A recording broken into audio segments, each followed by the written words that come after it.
Okay, let's get back to the marketplace, the financial markets, where the central bank still rolling out almost on a daily basis circulars to regulate the operations of the financial system. It's a very delicate market. So let's provide the platform for the next conversation regarding the commercial banks now allowed to do a single write-off. Of course, the new bank coming through, SunTrust, was not likely to be part of that. It's just a new kid. So the existing 25 commercial banks are the ones that will be doing a single write-off in 2016 of all the non-performing loans, or what you call bad loans, they already provided for on their books. In other words, they can take those billions of naira back, put them on their balance sheet, and become healthier.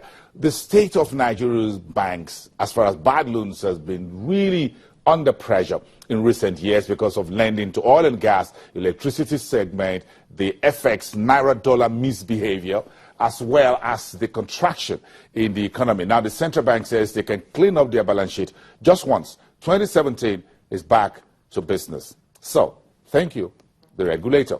Meantime, the central bank says it will close its discount window or the standing lending facility window, or the SLF, on the settlement days for treasury bills, FGN bonds auctions by the authorized dealers. And if any one of them is participating in treasury bills or federal government of Nigeria bonds, they will not be part of the interbank FX market on the same day. Meantime, $30,000 is the weekly limit of all inward money transfers that banks are allowed to sell to all bureau-de-change operators. They will sell $5,000 only to every customer at no more than 2%. The banks will be allowed, or are allowed, to make 1.5% as the final limit at which they will sell to bureau-de-change operators. What happens from there, don't ask me what the end users would do. But this is historic, a new development we're keeping a very permanent eye on as far as the marketplace is concerned. We need to get a bit more sense of the banks writing off billions and billions, dozens of billions of naira. Olawale Olusi is an investment investment analyst with Afrinvest, an investment and securities firm here in Lagos. He's joining us via Skype as well to flesh up this bank's conversation, the cleanup, not in the Ogoni land, but on the bank's books of accounts. Wale, good morning. Thanks for coming through. Good morning, Bob. Yeah, this is a cleanup exercise. Good news, isn't it? Well, I think it's good news for the banks. They should be excited. Yes. Do we have an estimate of what is likely going to go down, the size of it? I'm trying to run into double, if not triple digits. Well, there's a likelihood that the estimate is going to be up to double digits.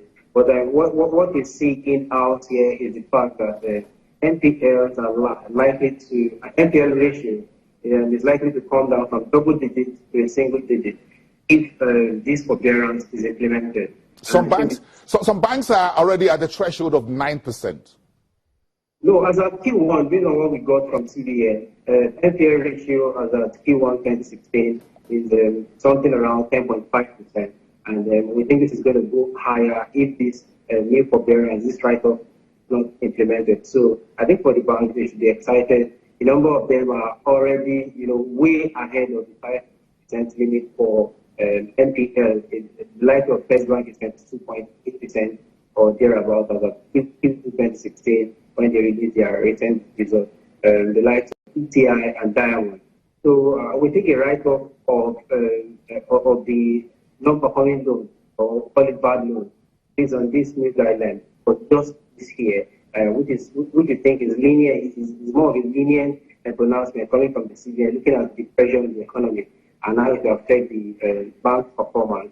We think it will definitely, reduce the NPL ratio in 2016. But more importantly, it also supports their CAR, because taking that off their risk-weighted asset will also go a long way in shoring on propping up their CAR, which are taking a hit following a lot of impairment charges that many of them have booked so far in 2016 as well as the 2 years 2016. So we think it's a good one for the bank. They pushed for it, and CBN was lenient enough to consider them.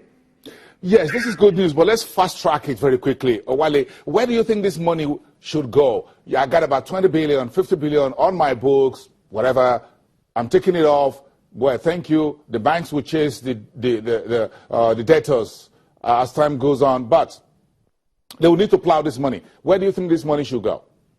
Well, what we are seeing from the numbers doesn't look like the banks are ready to grow their risk asset or expand credit further this year. Many of them have already been beaten hard by huge exposure to oil and gas, like you rightly mentioned. But we also see key pressure coming from the manufacturing sector, coming from the general commerce sector, as well as power, where many of these banks are not only exposed to in terms of the size or the concentration of their credit risk in these four sectors, but also in terms of the FX-denominated loans. So many of them have already had their fingers bitten by what the pressure we've seen in the economy so far. So now they are not really growing loans again. Any growth we see in loans in 2016 is likely going to be due to the nominal expansion driven by close to 40% devaluation of the naira earlier in June. So they are not growing loans.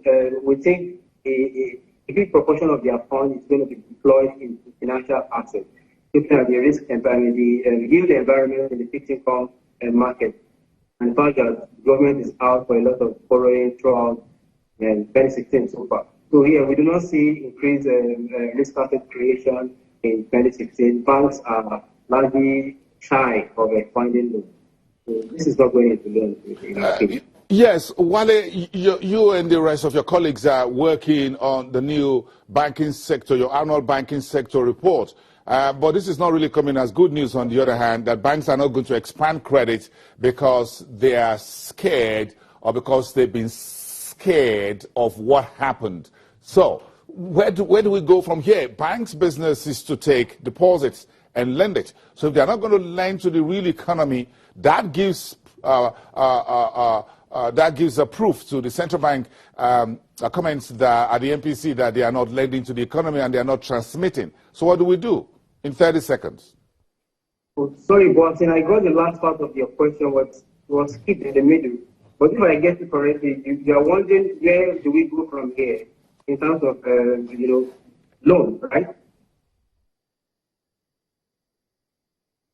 Wale Olusi, I guess we lost that contact. Wale, thank you very much for your time. We apologize for that disconnect there. I guess the network, the Internet of Things, a little bit wacky this morning. Thank you very much, everyone. We'll be back in 1 minute. Stick around.